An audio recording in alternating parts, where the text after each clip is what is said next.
What's up, my G fans? This is AF Gojo, and you guys already know the title of this video, and you think you should already know by a thumbnail as well. Is that I'm doing a power scaling of GxK, the new Empire power scaling of every Titan. Yes, every Titan that appear in that movie, and I'm including Tiamat, Scylla, Mothra, Godzilla, Kong, even Suko, alongside Skar King and Shimo. Yes, I'm gonna scale all of them. I'm not gonna put them on the ranks of who's the strongest to weakest, but I'm just gonna scale all of them. Now, if you're wondering for the thugs or practically the generals of the Skar King, I'm gonna say that they're stronger than Suko, but in comparison to Kong, Godzilla, and many other titans, they're incredibly weak. So I'm gonna say that they most likely would scale to continental to most likely they will scale to large island level to continental. That's their best feat. That's how higher they scale in power. For defense, this most likely will be the same for their attack potency and defense and durability. So it will most likely be the same. Well, I'm gonna say that their speed will most likely be hypersonic or subsonic. That's their best feat. So yeah, just so you guys know, the thugs of the Skar King are not that good. So yeah. Now we're moving on to Suko. Yes, Suko maybe looks small, but he's still pretty strong in his own right. Suko may be the weakest of the group, but he's still pretty strong. We also saw how he was able to throw boulders and even damage Kong, and alongside even holding Kong's axe, which is almost bigger than him. And that just proves the feat of Suko being incredibly strong. Now, Suko's power attack potency should scale slightly to his durability, but not to a full extent. So his attack potency should range from city block to town level. That is his best. As for his durability, it should range much smaller than his attack potency at best, so it will be small town level. His speed should be subsonic to hypersonic since he'll most likely be faster because of his small size, and he'll most likely able to practically evade multiple attacks if he is in a large area. So yeah, that's why Suko scales this high. Now we're going to Scylla. If you're wondering where does Scylla appear, it's actually after Godzilla was able to beat her. Of course, Godzilla was still in his normal form, and he was easily able to beat her, but Scylla did provide a bit of a challenge to kill the monsters. So her attack potency should range much higher than that of Suko. She would range from large town to island level because she was actually able to push Godzilla to actually use a bit of effort. Of course, he did not use the full effort that he used against Kong, but she did put up a little bit of a fight. Of course, her durability should scale to her attack potency, so it's island level as well. So her speed should be hypersonic to relativistic because she was able to keep up with the King of the Monsters movements. Of course, she's still pretty slower than most other kaijus. They'll be coming up to the list, but she's still pretty faster than some others. Now we're going to Tiamat. Tiamat is actually one of the monsters that Godzilla actually needed a form to actually beat. He had to actually use a new form that he obtained, which I'm gonna call his atomic mode, which practically was accessed through him as he absorbed multiple nuclear plants so he can get stronger. That's because he was able to sense the distress call that was sent by the humans of the whole Earth who needed his help. And this distress call also informed him of a powerful threat, meaning that Godzilla was informed of Shimo by this contact of signal, meaning that Godzilla needs to get stronger so he can overpower Shimo. And just like we saw in the movie, he actually did achieve this power. Now Tiamat is incredibly strong in its own right, as Tiamat it was actually almost able to kill Godzilla even in his amped form. And remember, this Godzilla had this permanent amped form as a baseline. This was his base until he achieved his new evolved form, and Tiamat was able to keep up with his level of power. Of course, not to a full extent, but she was able to put up a great fight. She was also much more radioactive than Godzilla, meaning that her attack potency was actually higher, but she was still pretty weaker than Godzilla because he was able to end her with an atomic pulse and a breath, which is easily because of that. Also, Tiamat was actually in a place when the rays of the sun were actually more effective to location of the area, meaning that the location that she was in was more radioactive, allowing her to actually become even stronger and even evolve. So was with Scylla, since she actually evolved to be much more red and crab-like, so meaning that she was stronger than when she was in GxK. Now, Tiamat's attack potency should almost range to her durability, if not even higher than that. So her attack potency should be multi-continental to a large planter because she was actually able to damage the King of the Monsters and even hold them off in place. There could also possibly be star level because she's incredibly strong, and her durability should range from large planetary to dwarf star because she was able to put up a fight and even slightly tank some of the attack of the king of the monsters. Of course, her speed should range to relativistic because she was actually able to outspeed Godzilla multiple times, but not to a full extent because Godzilla was still able to pick up with her movements and easily beat her with atomic pulse and breath. Now we're moving on to Mothra. Yes, I know that Tiamat is stronger than Mothra, but I decided to just do it like that. So yeah.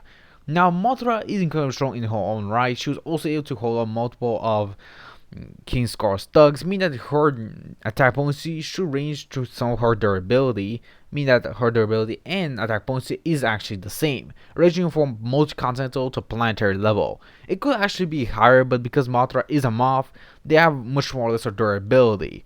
So yeah. So the point that Mothra her durability and A and attack potency is actually the same is pretty consistent. So yeah. Her speed should range from relativistic to light speed because she was able to move incredibly fast, and also she was producing light itself, so she can move at that speed. Next on the list we have the main, or you could say one of the main villains, Skar. Of course, his attack potency is actually slightly higher than Mothra. He could actually be smaller because of it, so it's multi-continental to dwarf planetary, is because he was indeed strong, but not as strong as Kong. Kong overpowered him by brute strength, but his skill was incredibly good against Kong since he's lived much longer than even Kong himself. So most likely that Skar will have much more experience with Godzilla than before. So of course his durability should range from dwarf star to large planetary since he was actually able to take multiple of Kong's hits, even with his beast glove. But of course he was still knocked down, he was able to slightly tank most of the attacks. Now, his speed should range from relativistic to light speed because he was actually able to dodge some of Godzilla's atomic breath even in his evolved form, so yeah. And we're moving on to King Kong, one of the strongest of the Titans. Of course, Kong's attack potency should range from multi-continental to planetary because of his power, and with the beast glove, this actually increases power even further because not only, as I explained in the previous video of me scaling the Titans, Kong did get a boost in power thanks to the beast glove, allowing actually his attack potency to range from large star to solar system level, and possibly even galaxy level if you include Godzilla's durability, because Godzilla gets even more durable the more radiation he absorbs. So that is a big feat because Kong was able to knock him down with a punch, and that was just one punch even charged up. So yeah. Now Kong's durability should have increased after his battle with Skar, so I'm gonna say it's most likely would range from planetary to large planetary level, and his speed should be almost the same as Skar, since he will most likely able to pick up with his movements, being relativistic to possibly faster than light speed, so FTO plus. Yes, I know guys, this maybe seem outrageous, but remember, this is my opinion on the power scaling, also some new opinions that I've actually gathered and even mentioned as well. Now we're moving on to Shimo. Yes, I know you guys may have thought that Shimo will be in the number 1 or Godzilla will be in the number 2nd, but remember, Godzilla was able to beat Shimo even in his evolved form, so yeah. So Shimo is nothing to be actually slack on, since her presence alone can freeze almost anything. She was actually the cause of the first ice age that happened on Earth, meaning that her attack potency should range from planetary to dwarf star, since she actually caused the ice age, meaning that she almost freezed the entire planet. So yeah. At a high end, since she was actually able to freeze Godzilla and Kong himself, she most likely would reign alongside Skar. She would most likely range from large star to solar system level. Because remember, she was able to freeze Godzilla, meaning that she most likely was able to hold him off with her ice beam, which will most likely mean that she was incredibly strong. Now for her durability, she should range from large planetary to dwarf star and higher and high end at solar system to galaxy level because of Godzilla in his evolved form. He shot her multiple times and beat her up as well, meaning that she will most likely be incredibly tanky to actually tank those type of attacks. Now her speed should be relativistic and possibly light speed because she was able to dodge some of Godzilla's atomic breath, but Godzilla was still able to hit her multiple times, so she might be slower than that, but her relativistic speed does count as its own. Now if you guys are wondering, her relativistic speed is not the same as Kong or Skar. She's slightly slower than them, but her possibly light speed could actually range her a lot bit higher, but still she's slower than Kong and Skar King as well. So yeah. And now we're moving on to our final and strongest Titan up until this point. Of course, I'm moving on to Godzilla himself. First in his atomic mode, which did give a Godzilla incredible boost in power. As I explained, Godzilla absorbed multiple radiation from multiple power plants, so he can actually grow a lot stronger, so he can face some powerful other titans that maybe be even above his level. Now his attack points should range from planetary to star level, and a high end it could range from large star level, which is still impressive, and his durability should range even higher, from large planetary to star level, and a higher end at large star level to small solar system level, which is still an impressive feat. And his speed will be almost the same as his base, if not even a little bit higher, so it's relativistic to FTL plus or faster than light speed. So yeah. With this, of course, this will mean that Godzilla with his stats will most likely able to easily beat Tiamat, since his attack bonus is a lot higher. And remember, large star level means he's even incredibly stronger, and he was also able to take multiple of Tiamat's hits and even shrugged it off. So yeah. And now we're moving on to his final evolution, which is permanent as well, his evolved state. Now Godzilla's attack bonus would have increased even higher, with his attack bonus at normal being increased to a large planetary to large star level, and at the high end being increased from solar system, galaxy to maybe as well as multi-galaxy level. And remember, he was able to damage Shimo and his attack. And remember, Godzilla gets stronger, and this is a permanent amp he gets, meaning that he's permanently this type of strong. He was even say that he will be 20 times stronger than he has ever been, meaning that Godzilla should upskill even his thermal mode than ever before. Now, with Godzilla's durability, he should range from large star level to solar system, and at the high end, he should range from to galaxy level.